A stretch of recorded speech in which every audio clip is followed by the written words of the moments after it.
Hi, everyone. Thank you for joining us for another eMarketer Tech Talk, where we host amazing guests from all areas of media, ad tech, and martech. I'm Henry Powderly, VP of Content at Insider Intelligence. Today, we'll hear insights into what's needed to provide real, measurable results from your loyalty program.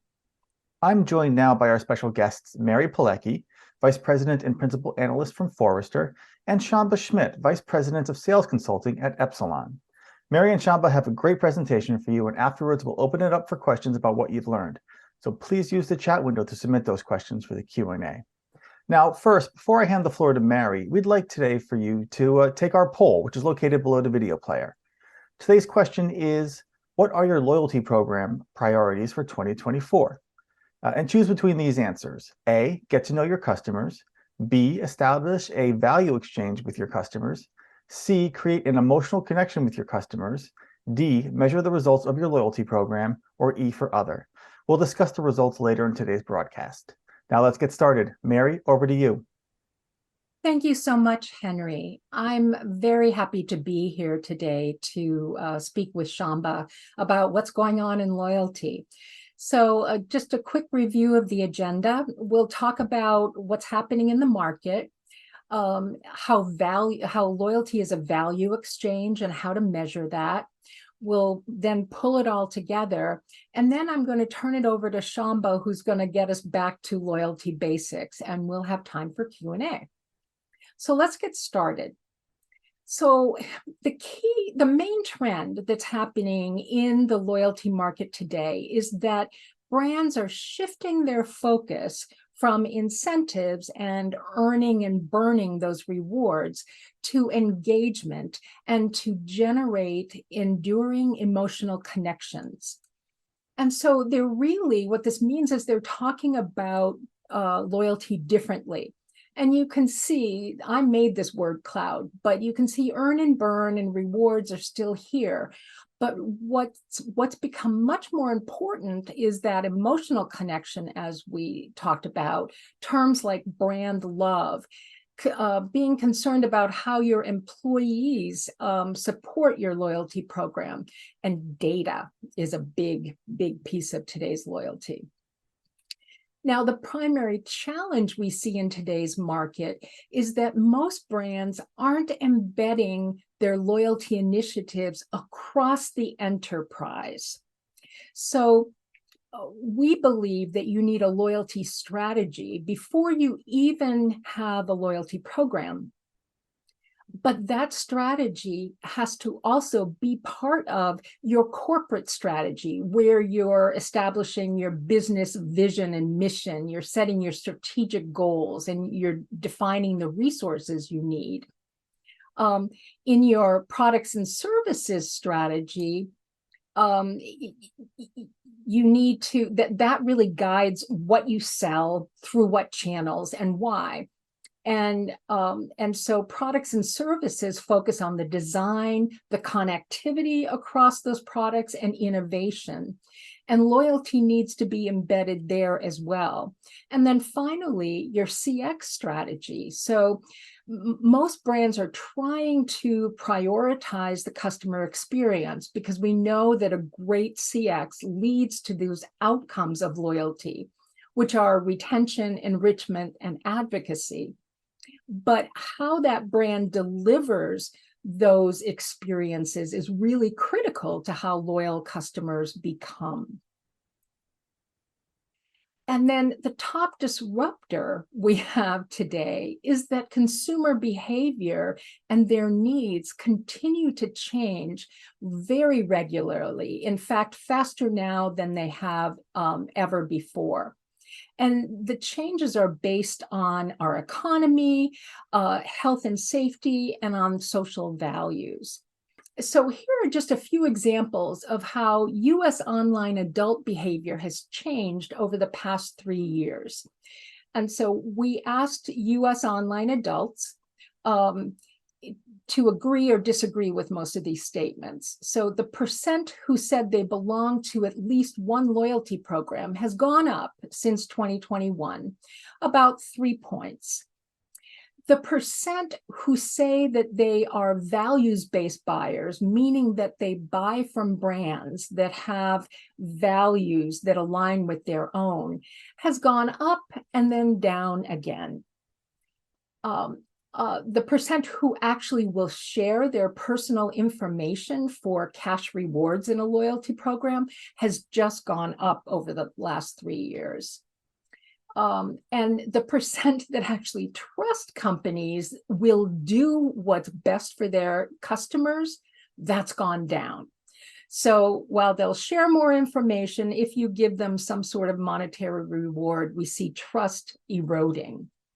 And then finally, we asked how much they agreed with the statement that the economy and their personal finances, based on those, that they must be very careful about how they spend their money. And we only asked that question in the last 2 years, but you can see that's the biggest jump we've had. So again, this consumer behavior change is constantly moving, and brands have to keep up with that.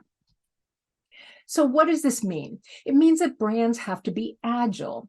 They have to review their loyalty initiatives regularly and update them as needed. They should also have a flexible, extensible loyalty platform so that they can make changes in the program without having to get new technology. And they need to build in a broad range of partners, because we do know that consumers like offers available from partners, and you need to have these partners in order to make those agile changes. And then finally, we recommend that brands look for modular loyalty technology so that they can really integrate what they have from their loyalty tech platform with their MarTech stack, which will improve customer experience.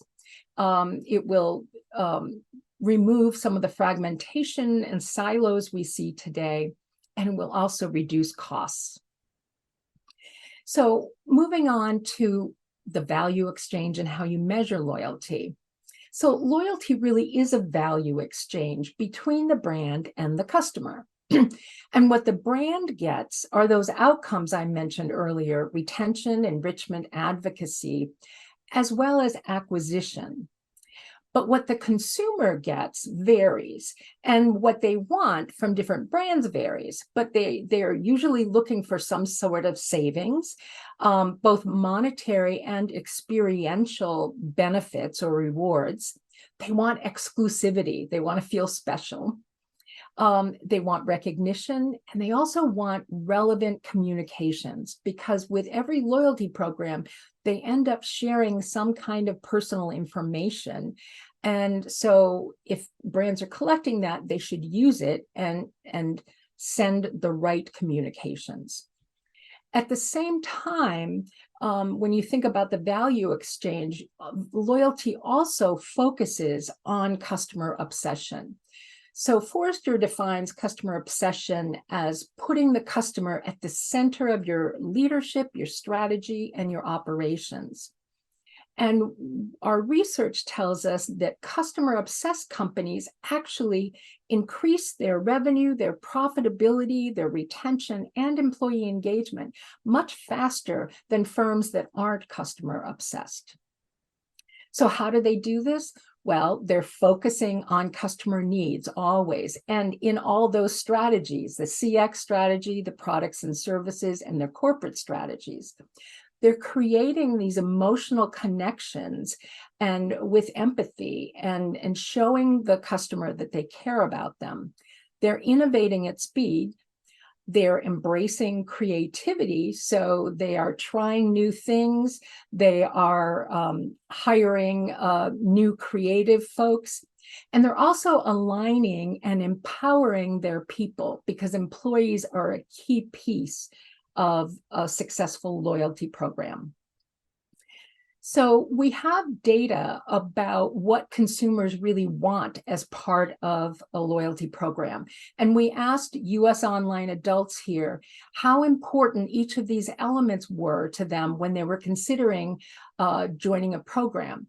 And you can see these are the financial or the monetary rewards. They're instant discounts, they're whatever currency, whether it's points or miles or stars.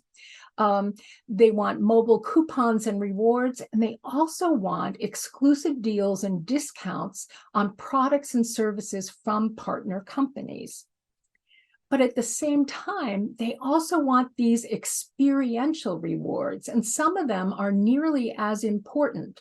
So you can see that enhanced customer service, because they are a loyalty member, is almost, it's 54% versus 55% on these partner rewards.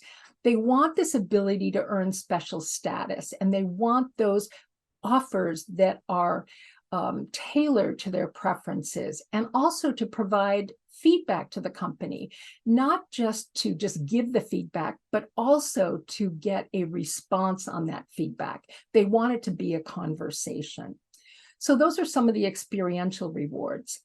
And I have a couple of examples here of some programs that offer both. So Buffalo Wild Wings has their Blazing Rewards. And this is primarily based on gamification. And so they have games through partners, and consumers will earn monetary rewards. Now, they get points for their spend and their activity, but they also get trips and food for playing these games. There's some good experiential rewards, like the personalized offers. There's a one-click checkout, making it very fast and easy, and these fun games. And what all this does is, for the brand, is drives the customer engagement. It helps collect customer information so you can personalize those offers, and it drives enrichment and retention. And the other example is a financial services company, which you don't normally think about with loyalty, but Citi has this thank you rewards program, and it's based around their credit card. So consumers get points based on their spend on the credit card, and they can use those points to spend with partners, because how much can you buy from a bank, right? They have a limited set of products. They can use those points to turn into cash that will then reduce their credit card balance. They can get e-gift cards and travel rewards. But also they can transfer their points to other loyalty programs within that partner ecosystem. They can share their points with other members, and they can use their points to donate to charitable causes. And then on the business side, it's driving spend on the credit card, which is really customer enrichment, and it's driving retention. So those are a couple of examples. Now, emotional loyalty, though, is as important as behavioral loyalty. So traditionally, we have measured loyalty based on the customer's behavior, their spend, their average cart size, how frequently they buy, etc. But we've also learned in the past 5 or 6 years that how a customer feels about the brand is just as important. And feeling appreciated by the brand, respected and valued, actually binds customers to brands. So when you're trying to generate emotional connections, these are the emotions you're looking for. And this is important because emotion drives behavior. So of consumers who feel appreciated, 87% plan to stay with the brand. There's your retention. 83% plan to spend more with that brand. So there's your enrichment. And 86% will advocate for the brand. So again, generating emotional connections becomes part of your whole loyalty initiative. Now, you measure emotional loyalty, you measure behavioral loyalty. but there's really no single metric to measure loyalty, and that's the big challenge. So we've at Forrester conducted several waves, Forrester Wave, which is a vendor evaluation on loyalty technology platforms. And in the wave that we published this year, this is the answer to one of the questions we asked the customer references. So these are the references that the vendors in the wave gave us.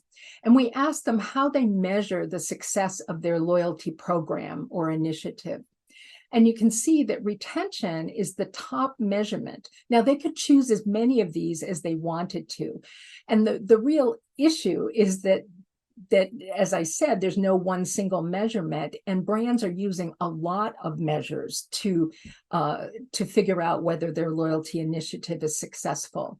You know, they're certainly looking at sales and revenue, but the dark green lines here are those behavioral metrics, and there's only 3 emotional metrics that they're currently using, measuring the Net Promoter Score, the customer satisfaction rate through surveys, and then customer sentiment, which they get through text analysis and voice analysis. Now, so you can see these are the results for 2023, but when you compare that with the references we got for our wave that we did in 2021, you can see some big changes in how measurement is being calculated. And so customer retention back in 2021 was the second most popular method. Sales or revenue was number 1. And now, as you know, customer retention is number 1. They're looking certainly at reward redemption rates now more than they have in the past, because when consumers redeem their rewards, they're actually getting value. So they're actualizing that value. They're looking at customer lifetime value, which is something that's it's harder to calculate, but it's a much broader measure, and it gives credit to those customers who may not buy a lot, but they refer their friends and family in, so they're generating new customers for the brand. And then you can see the biggest change was customer enrichment. So in 2021, only 7% of the references said that they use that measurement, but 59% said that they use that in 2023. So what does all this mean? So brands really need to shift from this company perspective to a customer perspective. And they need to focus on what their customers want and need and how their business can accommodate that profitably. And it also means when you're measuring, you have to figure out what's important to your brand, what's most important, and align those metrics to your business strategies. So to those corporate strategies, your products and services strategies. And you have to look at both the performance of your tactics, like certain campaigns and offers, as well as the incremental business value that your loyalty program is generating.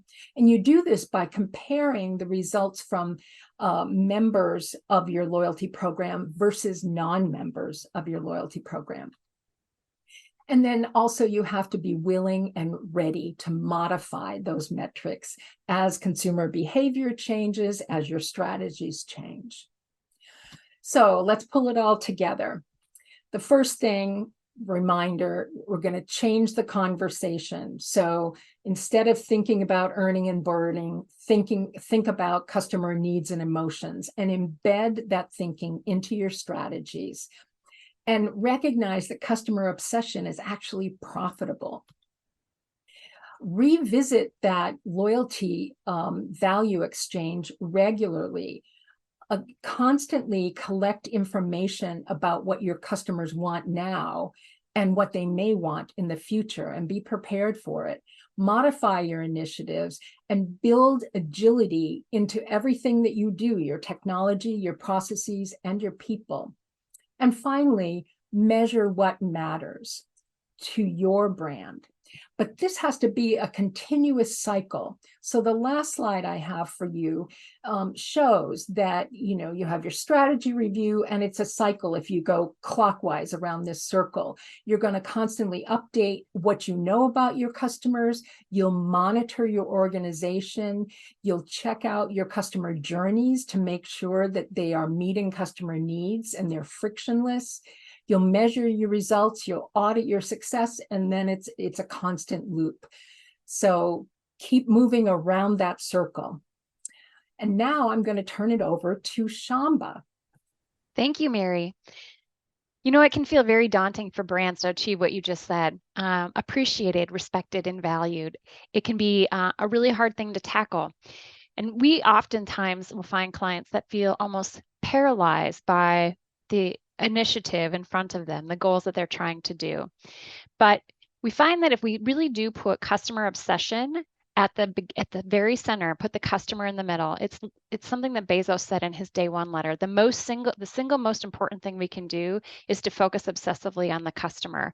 And I think that when we can do that, we can reverse engineer not having a program for the sake of technology, but having a program for the sake of emotional loyalty.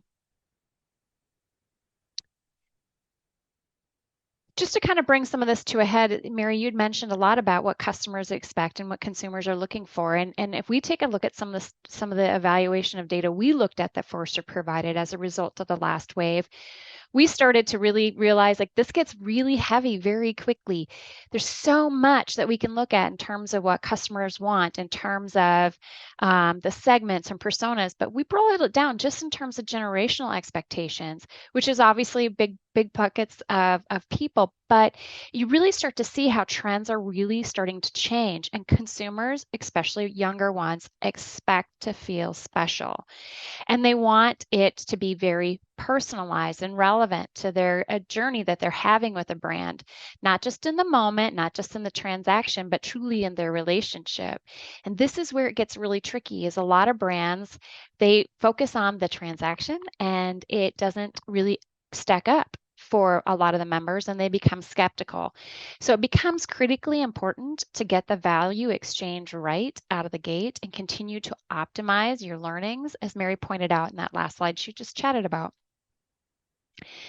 So again, to be appreciated, respected, and valued, to prove that to a member, it's really about getting back to the basics. I've been in this industry for a pretty long time, and it would be easy for me to say that this shouldn't be repeated. We've been saying the same thing for about 25 years.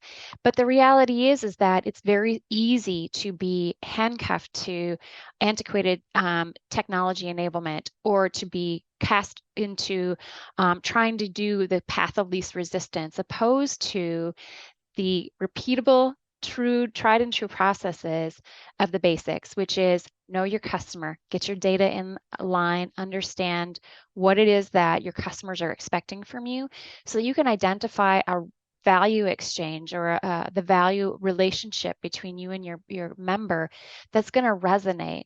Make sure that you can connect with them across the channels that you use, and hopefully it's not just a single threaded communication channel, but so that no matter where they're engaging with your brand, you have opportunity to truly drive that connection. And then always, always, always measure those results so that you can continue to optimize and improve. Again, seems very simple, but if it was always this simple, we wouldn't be talking about it for the last couple of decades. When we talk about understanding the value exchange, this can become pretty heavy quickly. This is really understanding your segments, understanding what value opportunity you have or the brand has, what are they trying to gain, and then really starting to figure out what the objectives that are going to be tied to that, so that you can justify the expenses of what you're going to do to gain for that value exchange, and you can align on that value. Now, this we're going to talk about in the value exchange section in just a moment, but quickly you can see that data becomes a very critical element of success, as does the strategy and segmentation capabilities and measurement. But looking at this and making sure that you really understand who your customer is becomes the first thing that we have to do. So we're going to talk a little bit about some of the opportunities that you have for data. I would say there is demographic information, and that plays a lot of part in most brands do understand who their consumer is. They actually, when they're speaking about their consumer, they'll talk about she is or he is, and they know they reference their consumer as a single entity, which is great.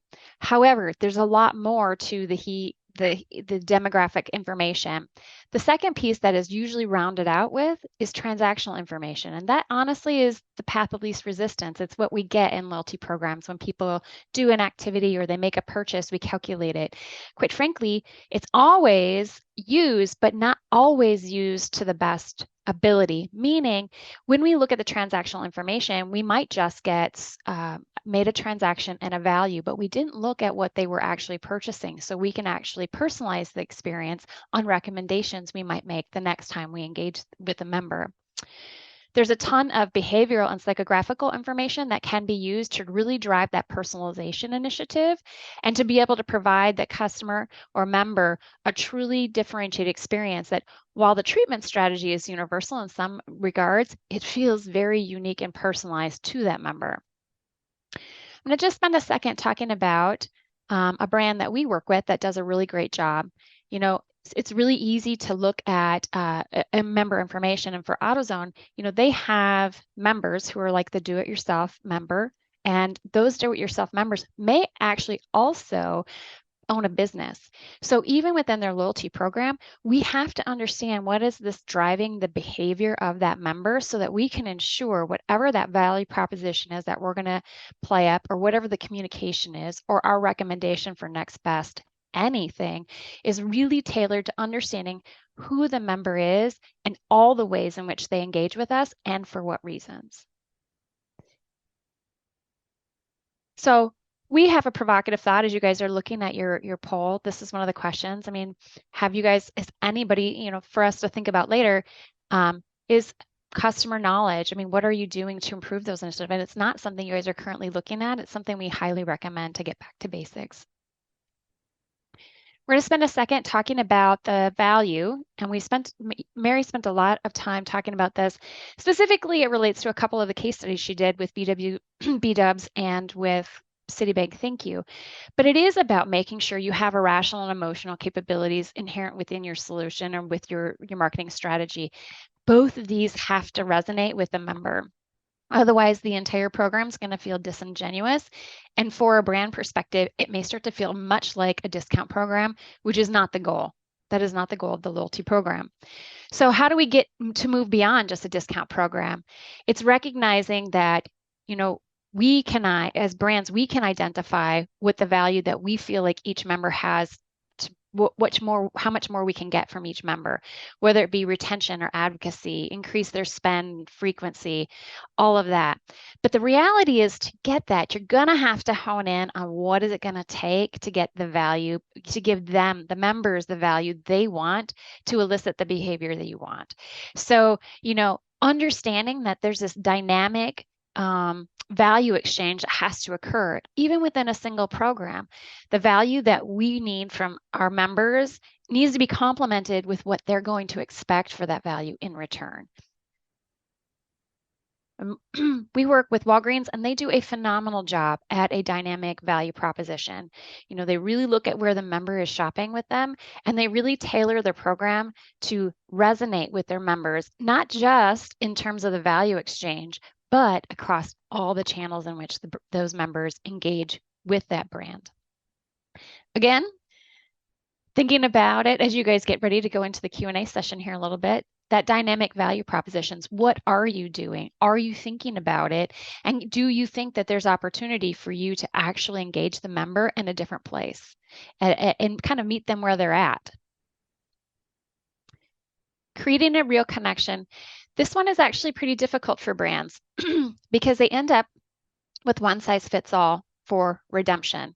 And sometimes not even in real time. it's becoming a lot more real time, but at times we find that brands really decide for the member how they're going to redeem, and letting the member feel more in charge of kind of picking their own adventure, if you will, from a redemption perspective.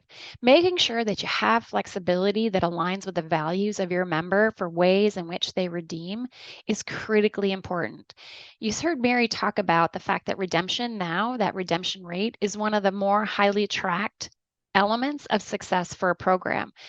Making sure that your members are engaged and that they're able to redeem the rewards in the way in which they want to redeem them becomes very important. The same is true for engagement, meeting your members where they are and making sure that that relevant personalization is bundled up in every offer. That means you can't do a one-size-fits-all offer to all members. Really dig in. You have the data. You understand how they're engaging with your brands.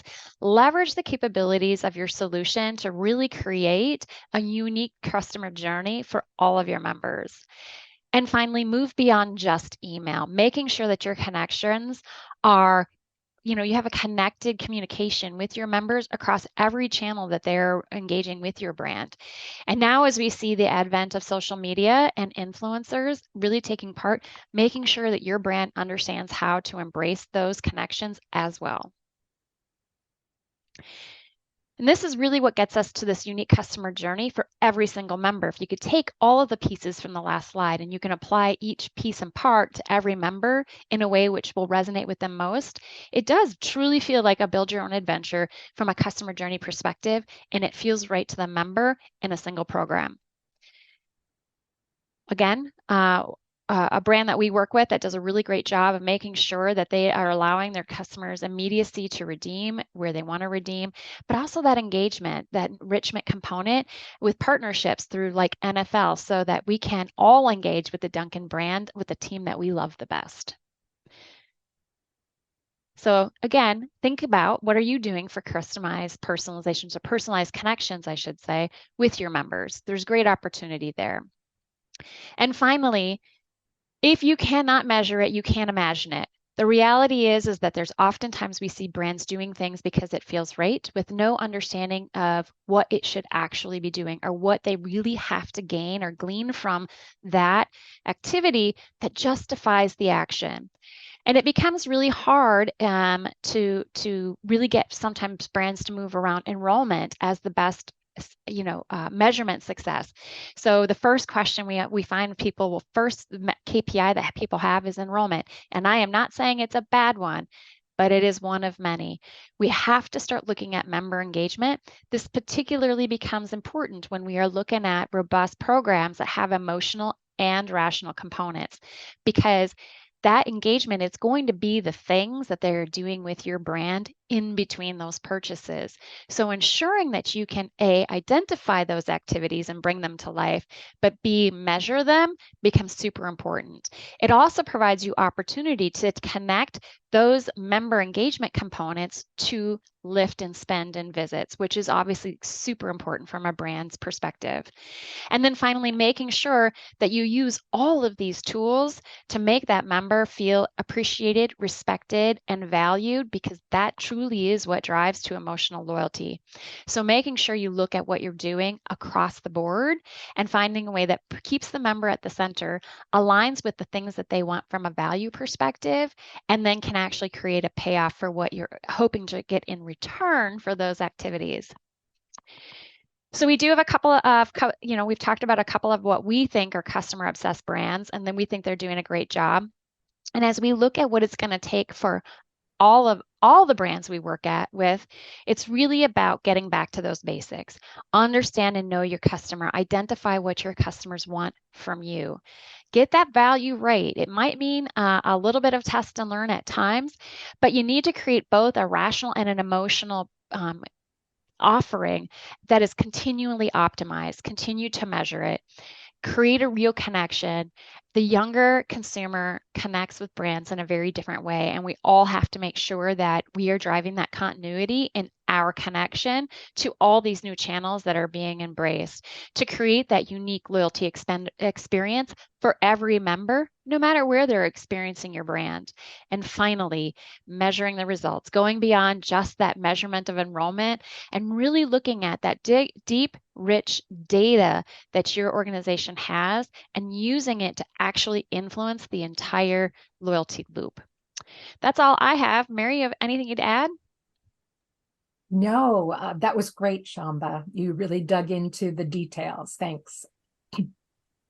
So Henry, do you want to take it back and let's see how those poll results are? Sure, yeah, let's check back in on the poll. So if you recall, we asked everybody, what are your loyalty program priorities for 2024? And about 52% answered B, establish a value exchange with your customers. 22% answered create an emotional connection with your customers. About 17% said D, measure the results of your loyalty program. And finally, about 9% said get to know your customers. Very much in line with your presentation, but Mary, Shamba, any further thoughts on those results?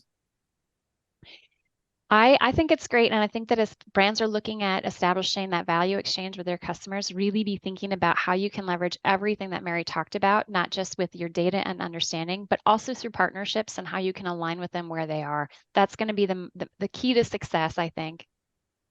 I agree. And it's the place to start. So you need to have that before you can measure.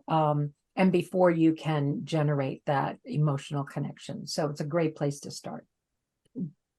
Excellent. Well, you guys packed a ton of information into that presentation, but unsurprisingly, we have a ton of questions from the audience to get to. So I want to start with one from Mary that actually multiple people asked. They wanted to know if you could clarify what you mean about customer enrichment. Sure. So customer enrichment is getting the customer to buy more products and services from your brand. So, instead of just buying, the one case of Coke, every week, getting to buy Coke and Sprite and, whatever else. But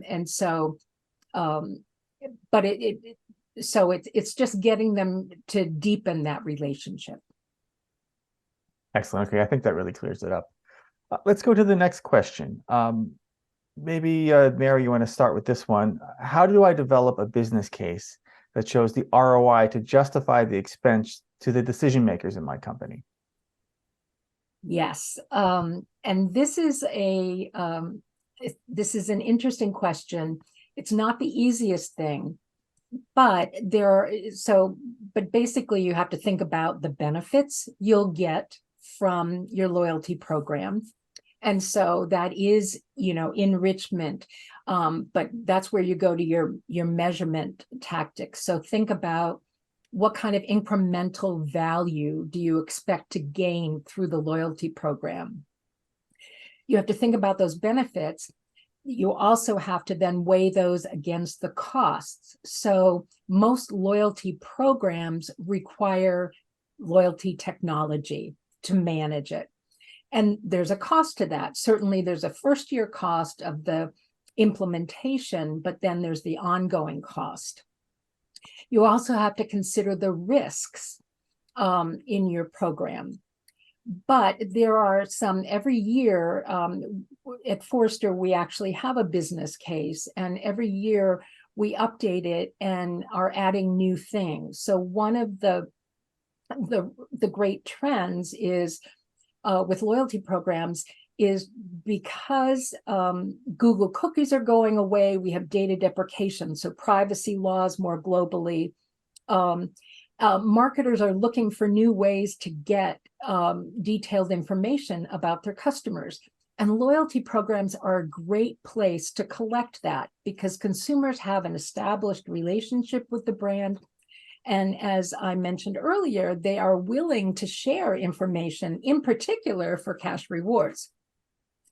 So when you think about your business case, one of the benefits, it's actually an efficiency you can think about, is you can reduce the cost of buying third-party data because you can collect first-party data through your loyalty program. And so when you're thinking about the benefits, think about efficiencies as well. And that will help you build that business case. Excellent. Thanks so much. Maybe Shamba, you could jump in on this one. The question is, what do you think the biggest miss for brands is right now? I think it's really hard for brands to stay focused. I know it's really hard with competing priorities between even within a technology organization. But when you add in the marketing operations teams with the tech teams, it becomes really hard to align on the priorities that they have. And I would say that is probably one of the biggest risks that all programs have. And we look at brands that we work with, first thing that I think when we see things that are going to work really well is when they have universal alignment on what the loyalty program means to the enterprise. So the biggest miss is continuing to act like loyalty is a silo within an organization instead of bringing it in. And I'm not saying it's the only thing in enterprise marketing, but it has to be a key component of it so that there's universal appreciation and ownership across all, stakeholders. Excellent. Mary, anything to add there? Yes, I fully agree with Shamba, but I think the second biggest miss brands have is putting their program on cruise control and not paying attention. So, we talked about the constant consumer behavior changes, and that's because everything in the world is constantly changing. And if you just let your program go, it's going to lose its effectiveness, and you'll be less successful if you aren't continuing to align the program to your customer needs. I agree. And actually, Mary, that I would even take that step one back further to the question you had around the business case, is that the business case to start a program, to justify it, is one piece. But once you end up justifying a program, that set it and forget it mentality will hurt you because you will always have to justify that loyalty program. So Mary, you're 100% right. Making sure that you're continuing to make sure that you're looking at what consumers are looking for, tailoring the program, and still continuing to make sure that you're getting everything you possibly can from a consumer ongoing, also critically important. Excellent. Now, you talk about tailoring the program, but one of the attendees asked about modifying rewards. How do you do that without upsetting existing loyalty customers? I can start there, Shamba, if you're okay. Yes. It's not easy, right? Because consumers don't understand this value exchange thing. They just think they buy from you, they should get from you.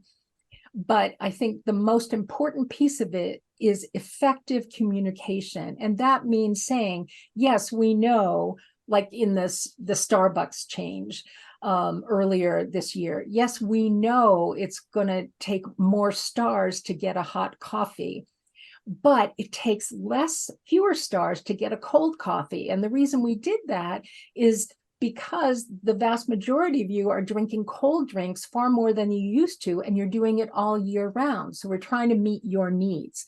Mm-hmm. And they don't come out directly and say that, but I think explaining that is a key to really helping customers understand. But we also know through our research that it usually dies down, so there's an initial uproar. Oh, you're taking this away, you're taking this away. And they don't look at what they're getting, but it does die down. So you have to be patient too. Yeah, change is hard, right? Transparency is also hard. And I think, Mary, you've really nailed it. And just ensuring that you're transparent about some of the changes and why we're making them.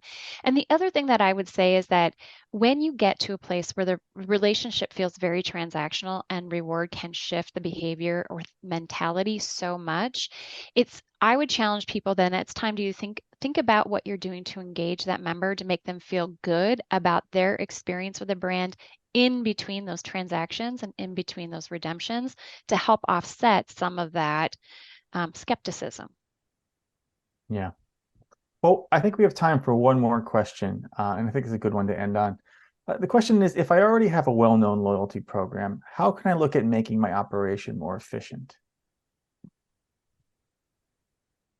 I'll start.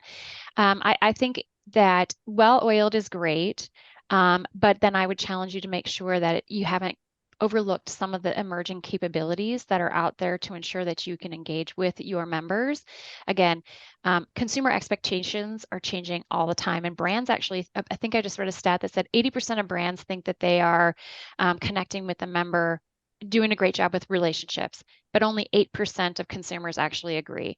So even though you might think that you're doing a great job, litmus test yourself, survey your consumers, find out what members are looking for, and then take a look at the landscape and find out what emerging trends are happening, because consumer expectations are being influenced outside your brand every single day. And the same expectations will still be expected of you, whether you realize it or not. So ensuring you're staying up on all things that are going on, I think is a key component for that. I fully agree, Shamba. And I also think that making sure you're engaging your employees and you're listening to them, especially your customer-facing employees. Those folks are the ones that have to understand the loyalty program, and they see what the challenges are. So make sure you're surveying them as well as your customers to understand what's going well, what's going wrong. And again, it's a constant cycle. Well, Agreed. thanks so much. That's fantastic advice, both of you. Thank you for this great presentation and for answering all of the questions from the audience. We really do appreciate it. Before we wrap up, let me take a moment to tell you what's happening across eMarketer's media channels. Mark your calendar for Friday, November 3rd for Attention, our half-day live virtual summit focused on trends and predictions for 2024. Registration is open on our events page. You can also register for the summit and upcoming live analyst and tech talk webinars at eMarketer.com/webinars. On the audio side, don't forget to tune into Behind the Numbers, eMarketer's daily podcast. And finally, please check out our newsletters. Keep an eye on your email for the link to today's recording and the slides. Again, thank you all for your time. Thanks to Mary and Shamba and the entire team at Epsilon and our Studio II crew, the production team behind the scenes, for making this webinar possible. We'll see you all on the next Tech Talk.